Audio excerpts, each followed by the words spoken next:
बिना law academy में आपका स्वागत है। जैसे हम लोगों ने बीएनएस का एक एमसीक्यू सीरीज स्टार्ट किया था, जो कि नया टेक्निक के अनुसार कि पहले एमसीक्यू देखेंगे फिर कॉन्सेप्ट देखेंगे, और कॉन्सेप्ट भी हम लोग डीपली भी जाते हैं लोग कि उसको उस सेक्शन में क्या क्या है, फिर उस आगे फिर एमसीक्यू हम लोग सॉल्व करते हैं लोग। तो हम स्टार्ट करते हैं एमसीक्यू का पार्ट 3, जो कि जनरल एक्सेप्शन से लिया गया है, section 14 to 24। Next part next day. तो क्वेश्चन 1 है कि section 14 of the Bharatiya Nyaya Sanhita provide that nothing is an offence if. तो पहले तो हम सेक्शन पढ़ लेते हैं 14 क्या कह रहा है कि एक done by a person bound और by mistake of fact believing himself bound by law. कोई पर्सन जो ऐसा कोई भी एक कर रहा है कि उसको लग रहा है कि वो लॉ के द्वारा बाउंड है, या उसको मिस्टेक ऑफ फैक्ट, जैसे कि मिस्टेक ऑफ फैक्ट है कि वो अपने आप को बिलीव कर रहा है कि वो बाउंड ऑफ लॉ है, लॉ के द्वारा बाउंड है। लेकिन यहाँ पे ध्यान रखिएगा कि यहाँ पे मिस्टेक ऑफ फैक्ट है, मिस्टेक ऑफ लॉ नहीं होना चाहिए। ठीक है। फिर इलस्ट्रेशन में जैसे आपको दिया है कि ए सोल्जर, एक सोल्जर जैसे है, तो आपने सीनियर अथॉरिटी के ऑर्डर से क्या करता है कि एक भीड़ भाड़ जगह पे एक मॉब पे क्या करता है, गोली चला देता है, तो उसका ऑफेंस काउंट नहीं किया जाएगा, क्योंकि वो लॉ के थ्रू बाउंड है कि वो अपने सीनियर अथॉरिटी का कोई भी ऑर्डर का वो पालन करेगा। बी है कि an officer of a court being ordered by that court to arrest Y and after due inquiry believing Z to be Y arrest Z, A has committed no offence. अगर कोई जैसे एक कोई पुलिस ऑफिसर है, उसने क्या किया कि उसको कोर्ट का ऑर्डर है कि आप ए को अरेस्ट करें, लेकिन उसने सारे ड्यू इंक्वायरी के बाद अगर पता चलता है कि बी ही ये है, अगर बी को अरेस्ट कर लेता है तो उसका कोई ऑफेंस नहीं होगा। तो हम लोग ऑप्शन में आते हैं, तो ऑप्शन कह रहे हैं कि the act is done by a person under mistake of law in good faith, तो मिस्टेक ऑफ लॉ तो होगा नहीं। बी है कि the act is done by a person bound by law and mistake of fact believing himself so bound in good faith, तो ये आपका B correct answer हो जाएगा। सी है कि the act is done by a person under influence of superior authority irrespective of law, ये भी गलत है। डी है कि the act is done by a person in ignorance of law, law को तो आप इग्नोर कर नहीं सकते। मिस्टेक ऑफ फैक्ट हो सकता है but ignorance mistake of law नहीं हो सकता है। नेक्स्ट क्वेश्चन पे आते हैं। नेक्स्ट क्वेश्चन कह रहा है कि which of the following statement is not correct under section 14 BNS. तो देखते हैं ऑप्शन के according. If a court officer arrest the wrong person believing him to be the accused after due inquiry it is not an offence. तो इसमें ये देखना है कि कौन करेक्ट नहीं है, कौन सही नहीं है। तो ये तो आपके इलस्ट्रेशन में दिया ही गया है कि कोई भी अगर कोर्ट ऑफिसर है, अगर किसी गलत आदमी को अरेस्ट कर लेता है आफ्टर ड्यू इंक्वायरी, तो ऑफेंस नहीं होगा। बी ऑप्शन में दिया गया कि if a soldier fires on a mob by the command of a superior officer in conformity with law it is not an offence, तो ये भी आपका करेक्ट आंसर होगा, क्योंकि वो अपने सुपीरियर ऑफिसर के कमांड के थ्रू वो मॉब पे गोली चला रहा है, तो ये भी ऑफेंस नहीं होगा। सी है कि if a person commits an offence due to misunderstanding of a legal provision it is not an offence, तो आपके लॉ का इग्नोरेंस तो आप अगर किए हैं तो ऑफेंस होगा। तो इसमें कह रहा है कि नॉट करेक्ट आंसर, तो बी जो होगा ए आपका करेक्ट नहीं है, तो ये आपका आंसर सी हो जाएगा। Answer C is the correct answer.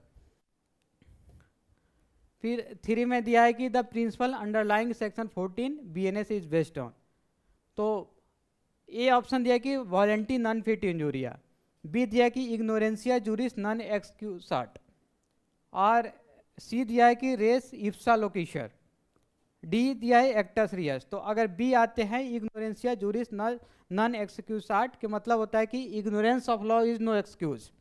ठीक है। और आपका 14 में दिया है कि मिस्टेक ऑफ फैक्ट होना चाहिए, मिस्टेक ऑफ लॉ नहीं होना चाहिए, तो आपका option B is the correct answer. Next question पे आते हैं। तो A tax officer under order of the court proceed to attach the property of R by mistake of fact and after due inquiry he attaches the property of S believing it to be R's property, तो ये कौन से section में fall करेगा? तो हम लोग section 14 का ये पढ़े ही हैं लोग, इलस्ट्रेशन नंबर 2, उसी के आप उसी के बेस पे है ये भी, तो section 14 is the correct answer. फिर दिया है कि अ जज orders imprisonment of A under power given by law, later the order is found legally unsustainable under section 15 BNS this act is. तो ये सेक्शन 15 पे बेस है, तो हम सबसे पहले सेक्शन 15 पढ़ते हैं कि nothing is an offence which is done by a जज when acting judicially in the exercise of any power which is और व्हिच इन गुड फेथ और he believes to be given to him by law. तो कोई भी जज अगर good faith में, अगर अपने जुडिशियली मैनर में, अगर कोई गुड फेथ में अगर वो काम कर रहा है, कोई भी अपना फैसला दे रहा है, तो वो ऑफेंस नहीं होगा। तो क्वेश्चन में आते हैं कि क्या है कि जज order imprisonment of a under powers given by law later the order is found legally unsustainable under section 15 BNS this act is no offence. Correct answer is B. Question number 6 आते हैं कि the principle behind section 15 BNS is. तो जो आपका section 15 है कि कोई भी जज अगर जुडिशियली मैनर में अपना काम कर रहा है गुड फेथ में, तो वो ऑफेंस नहीं होगा। तो वो किस प्रिंसिपल पे बेस है? तो ऑप्शन बी आइएगा कि जजेज must be given immunity for judicial act done in good faith. जज को इम्यूनिटी देना चाहिए अगर वो गुड फेथ में अगर काम कर रहा है। तो option B is the correct answer. Question number 7, a police officer arrest a under an order of a court later it is found that the court has no jurisdiction the officer. तो next section में आते हैं इसका। तो जो section 16 बात करता है कि nothing which is done in pursuance of which is warranted by the judgment और order of a court if done which such judgment और order remains in force is an offence notwithstanding the court may have no jurisdiction to pass such judgment और order provided the person doing the act in good faith believe that the court has such jurisdiction. अगर कोई भी अगर आपके जज के order पे, कोई भी अगर जज के ऑर्डर पे आपने कोई ऐसा काम किया है, लेकिन इसमें क्या है कि गुड फेथ में किया जाना चाहिए और आपको बिलीव होना चाहिए कि जो भी जुडिशियल ऑर्डर है वो उसका जुडिक्शन है, ठीक है। चाहे कि आपका इसमें दिया कि नॉट विथ स्टैंडिंग, मतलब कि अगर उसका जुडिक्शन भी जो जजमेंट पास हुआ है हो सकता है कि उसका जुडिक्शन नहीं हो, लेकिन आपने बिलीव किया है कि उसका जुडिक्शन है गुड फेथ में, तो वो ऑफेंस नहीं होगा। तो फिर इसमें क्या है, कौन सा करेक्ट आंसर हो जाएगा? The officer has committed no offence, option number B.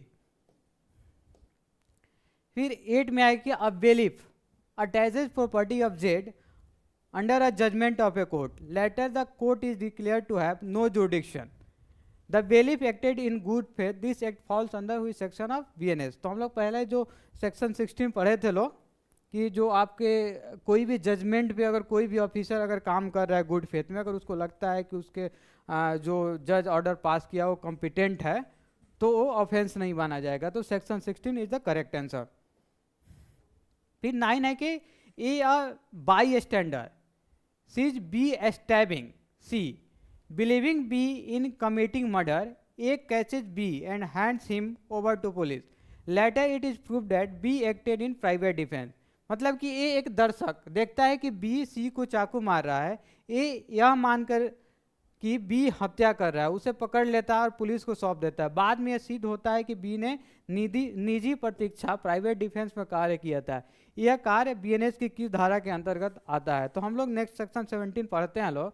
तो 17 में है कि nothing is an offence which is done by any person who is justified by law. अगर कोई लॉ के द्वारा जस्टिफाइड है और who by reason of a mistake of fact that and not by reason of mistake of law. यहाँ पे ध्यान रखिएगा कि मिस्टेक ऑफ फैक्ट होना चाहिए, not a mistake of law, in good faith में होना चाहिए, और believes himself to be justified by law in doing it. मैं वहाँ पे जैसे कि हम लोग जो क्वेश्चन देखे थे लोग, तो उसमें क्या था कि जैसे कि ये जो है बाई स्टैंडर है, वो क्या कर रहा है कि बी को देख रहा है कि सी स्टैब कर रहा है, ठीक है, और बी क्या कर रहा है कि उसको लग रहा है कि वो मर्डर कर रहा है, तो उसको पकड़ के वो पुलिस को दे देता है। बट वो बी क्या कर रहा है कि वो अपना राइट टू प्राइवेट डिफेंस, जो भी अपना राइट टू प्राइवेट डिफेंस उसका है, वो अपना कर रहा है।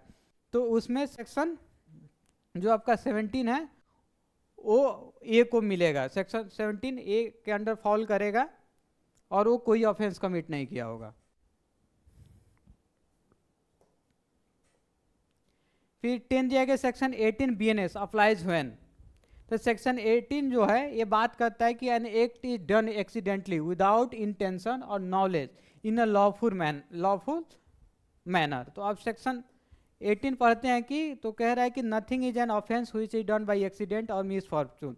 कोई भी अगर जैसे बाय एक्सीडेंट होता है, मिस फॉर्चून के द्वारा होता है, और बिना कोई क्रिमिनल इंटेंशन का होता है, और जो कि आपका जो knowledge in the doing of A lawful act, अगर आपको लॉफुल एक्ट जो लॉफुल मैनर में कर रहा है और लॉफुल मीन्स के द्वारा कर रहा है with proper care and caution, तो वो ऑफेंस नहीं माना जाएगा। जैसे कि इसमें एग्जांपल भी दिया गया कि ये जो वर्क कर रहा है, किसी ट्री पे काम कर रहा है और उसका हैचेट गिर जाता है और जो नीचे आदमी जो खड़ा है वो क्या कर जाता है, मर जाता है, तो उसका कोई क्राइम नहीं होगा। अगर वो गुड फेथ में काम किया और प्रॉपर ड्यू एंड कॉशन लिया है तो उसका कोई ऑफेंस नहीं होगा। तो option B is the correct answer. फिर ए है कि a driver wheel carefully driving on the correct side suddenly faces a child running into the road despite all effort the child is injured, this act falls under which section of BNS। Accident का ये भी case है तो section 18 इसका correct answer हो जाएगा। फिर section question number 12 बात करता है कि section 19 BNS protect act done. तो सेक्शन 19 हम पढ़ते हैं, तो सेक्शन 19 कह रहा है कि nothing is an offence merely by reason of its being done with the knowledge that is likely to cause harm if it be done without any criminal intention to causes harm and in good faith for the purpose of preventing और avoiding other harm to person और property. अगर कोई आदमी जो बिना criminal intention का कोई अगर गुड फेथ में काम कर रहा है किसी बड़े हार्म को बचाने के लिए, तो वो उसका ऑफेंस नहीं माना जाएगा। जैसे कि आप एक्सप्लेनेशन में देखिएगा कि it is a question of fact. A question of fact है कि in such a case whether the harm to be prevented और avoided was of such a nature and so imminent as to justify or excuse the risk of doing the act with the knowledge that it was likely to cause harm। ये जो भी आपका जो act है, act जो है किस nature का है कि आपका हार्म जो आपका लेस हार्म को अवॉइड करने का जो है कि नहीं है, एक क्वेश्चन ऑफ फैक्ट है आपका। तो सेक्शन क्वेश्चन पे आते हैं, section 19 BNS protect act done with criminal intention, तो ये तो ऑप्शन होगा ही नहीं। बी है कि without criminal intention in good faith to prevent other harm, तो करेक्ट आंसर बी हो जाएगा। फिर 30 में कह रहा है कि a person demolishes a wall to let flood water escape and prevent collapse of the entire colony, the wall owner suffers loss but the colony is saved, this act fall under which section of BNS। मतलब एक व्यक्ति बाढ़ का पानी निकालने के लिए दीवार तोड़ देता है ताकि पूरी कॉलोनी के ढहने से बचा जा सके। दीवार के मालिक को हानि होती है लेकिन कॉलोनी सुरक्षित रहती है। कार्य BNS की किस धारा के अंतर्गत आता है, तो सेक्शन 19 के अंतर्गत आता है। तो इसमें हम लोग एक बार एक केसेज भी पढ़े थे लोग, जैसे एक नाव है उसमें कम से कम 100 आदमी है, एक छोटी सी नाव है जिसमें 5 आदमी है, तो अगर क्या करेगी 100 आदमी को बचाने के लिए 5 आदमी को वो नाव हार्म पहुंचा सकती है। ठीक है। 15 है कि the principle underlying section 20 BNS is. तो सेक्शन 20 जो आपका बात कर रहा है कि act of a child under 7 years of age nothing is an offence which is done by a child under 7 years of age. तो डॉली इनकैपेक्स जो एक प्रिंसिपल है इनकैपेबल ऑफ क्राइम, इसकी बात कर रहा है कि जो भी 7 साल से नीचे का जो भी बच्चा है वो क्राइम कमिट नहीं कर सकता है, वो incapable of committing a crime है। ठीक है, तो जो आपका आंसर होगा डॉली इनकैपेक्स। फिर 16 में दिया है कि 6 year old boy sets fire to hay in a field causing damage worth ₹5,000, this act fall under which section of BNS, तो सेक्शन 20 में फॉल करेगा। 17 में हुई factor decide whether a child 7 to 12 years is criminally liable under section 21 BNS। तो section 21 के बारे में बात कर रहा है कि सेक्शन 20 जो है कि nothing is an offence which is done by a child above 7 years of age and under 12 years of age who has not attained sufficient maturity of understanding to judge of the nature and consequences of his conduct or that occasion. तो ये तो देखा जाए कि सबसे पहले जो आपका 7 साल से लेकर 12 ईयर्स तक जो चाइल्ड है उस पर अप्लीकेबल होगा, लेकिन इसको टोटली इम्यूनिटी प्रोवाइड नहीं किया गया है इसमें। तभी इसको अगर ऑफेंस नहीं माना जाएगा कि जब उसके पास सफिशिएंट मैच्योरिटी नहीं होगा कि वो क्राइम को समझ पाए कि क्राइम गलत है या सही है, तभी उसको इम्यूनिटी दिया जाएगा और उसको ऑफेंस के कैटेगरी में नहीं लाया जाएगा। तो फिर जो सेक्शन 17 का जो आंसर होगा मैच्योरिटी ऑफ अंडरस्टैंडिंग से डिसाइड किया जाएगा इसको। क्वेश्चन नंबर 18 है कि which of the following does not fall under section 21 BNS। A 9-year-old child breaks neighbour's glass without realizing harm, ये ऑफेंस नहीं होगा, ठीक है। फिर बी दिया है कि an 11-year-old boy poison food knowing it will kill, तो ये ऑफेंस हो जाएगा क्योंकि वो जानता है कि इसका मृत्यु हो जाएगा फिर भी वो कर रहा है, तो ये ऑफेंस होगा। जो 19 है तो कह रहे हैं कि the legal maxim related to section 21 BNS, जो 21 BNS जो 7 to 12 ईयर के जो बच्चे क्राइम कमिट कर रहे हैं तो उस प्रिंसिपल को क्या बोला जाता है डॉली कैपेक्स, यानी कैपेबल ऑफ क्राइम। तो ये जो आपका हो जाएगा, ये यहाँ पे गलत है, डॉली कैपेक्स आंसर हो जाएगा। फिर 20 में दिया कि 9-year-old boy steal fruit from a shop, on inquiry it is found that he had no understanding that theft is punishable, this act falls under which section of BNS, तो section 21 में fall करेगा। 21 question में which condition is necessary for immunity under section 22 BNS।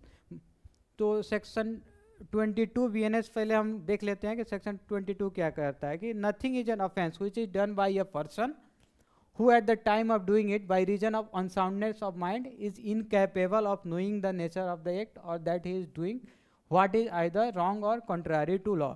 तो section 2 पहले हम लोग क्या बात करते हैं कि 7 ईयर से कम बच्चे पे लागू होगा, जो सेक्शन 21 था वो 7 to 12 ईयर के बच्चे पे लागू होगा, और 22 क्या है अनसाउंडनेस ऑफ माइंड की बात कर रहा है कि जो भी अनसाउंडनेस ऑफ माइंड है, अगर वो जो भी आपका एक्ट का नेचर नहीं समझ पाता है, वो इनकैपेबल है, तो वो कोई क्राइम नहीं कमिट होगा उसका। तो देखते हैं कि सेक्शन 22 क्या करेगा, which condition is necessary for immunity under section 22 BNS।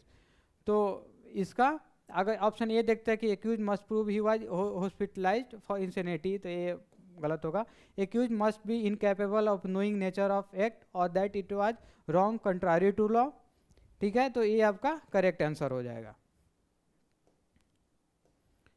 फिर क्वेश्चन नंबर 22 है कि which of the following does not fall under section 22 BNS, ठीक है। The person incapable of knowing nature of act, ये तो आपके आएगा ही। फिर कह रहे हैं person incapable of knowing act is wrong, person in जो कि एक क्या कह रहा है कि जो पर्सन है वो इनकैपेबल है कि वो नेचर ऑफ एक्ट जानने के लिए वो इनकैपेबल है। बी कह रहा है कि person incapable of knowing act is wrong, ये भी जैसे कि वो एक्ट जो रॉन्ग है वो जानने के लिए इनकैपेबल है, तो ये भी आपके सेक्शन 22 में आ जाता है। सी में है कि person incapable of knowing act is against law, ठीक है। डी है कि person knowing act is wrong but still doing it, तो ये आपका करेक्ट आंसर हो जाएगा क्योंकि ये जानबूझ के गलती कर रहा है कि ये गलत है फिर भी वो गलती कर रहा है। तो आपके ऑप्शन में जो कह रहा है कि जो फॉल नहीं करेगा 22 में, तो डी फॉल नहीं करेगा। 23 क्वेश्चन है कि legal principal underlying section 22 BNS is, ठीक है। तो 22 ऑप्शन सी इसका आंसर हो जाएगा, एक्टस नॉन फेसिट्रियम निसी मेंसिट्रिया, माने किसी भी काम करने के लिए मेंस रिया जरूरी है। कोई भी आप क्राइम करते हैं तो एक्टस रियस प्लस मेंस रिया होना जरूरी है, ठीक है। तो यहाँ पे अनसाउंडनेस ऑफ माइंड है, वो इनकैपेबल है, इनकैपेबल है कि वो नेचर ऑफ क्राइम को समझ ही नहीं पा रहा है, तो उसके पास मेंस रिया है नहीं, तो सी उसी प्रिंसिपल पे ये जो सेक्शन 22 है एक्टस नॉन फेसिट्रियम निसी मेंसिट्रिया प्रिंसिपल पे काम करती है। फिर 24 है कि which condition is essential under section 23 BNS, ठीक है। 23 BNS हम देखते हैं, तो 23 BNS जो बात कर रहा है कि intoxication, nothing is an offense which is done by a person who at the time of doing it is by reason of intoxication incapable of knowing the nature of the act, or that he is doing what is either wrong or contrary to law, provided that the thing which intoxicated him was administered to him without his knowledge or against his will। तो ये जो आपका है जो section 23 है, इनवॉलुंटरी intoxication का बात कर रहा है कि बिना उसके नॉलेज और विल के उसको कोई भी इंटॉक्सिकेशन सब्सटेंस उसको अगर दिया गया है विदाउट हिज नॉलेज और विदाउट हिज विल, तो वो अगर उस पर अगर वो क्राइम कमिट करता है तो क्राइम को ऑफेंस नहीं माना जाएगा।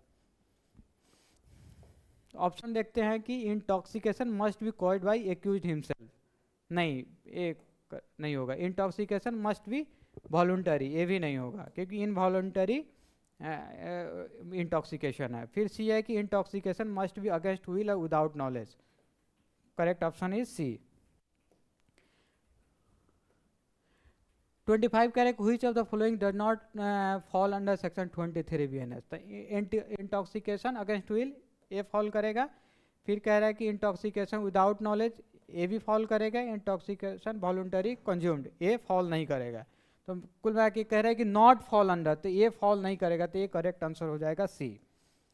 फिर 26 कह रहा है कि A is forced to drugged wine in intoxication he kills B not knowing what he is doing, this act fall under which section of BNS। तो ये आपका सेक्शन 23 में फॉल करेगा। फिर कह रहा है 27 है, A after voluntary drinking alcohol sets fire to a house, later he claims he was too drunk to know it would cause death, this act falls under which section of BNS। कह रहा है कि ये वॉलुंटरी टॉक्सिकेशन का बात, जो section 24 में दिया गया है कि वॉलुंटरी टॉक्सिकेशन इंटॉक्सिकेशन का बात किया गया है कि अगर कोई आप अपने से आपके नॉलेज में चाहे अपने से अगर कोई इंटॉक्सिकेटिंग कोई सब्सटेंस लिए हैं तो आपको इम्यूनिटी पर नहीं मिल पाएगा। जैसे कि सेक्शन 24 पर पढ़ते हैं, तो in cases where act done is not an offence unless done with the particular knowledge और intent, a person who does the act in a state of intoxication shall be liable to be dealt with as if he had the same knowledge। अगर कोई वॉलुंटरी intoxication है तो उसको माना जाएगा कि आप सेम नॉलेज जो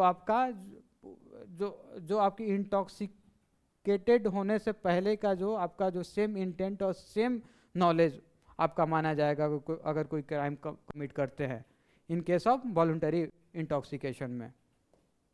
तो सेक्शन 27 का ऑप्शन करेक्ट आंसर ऑप्शन 24 हो जाएगा।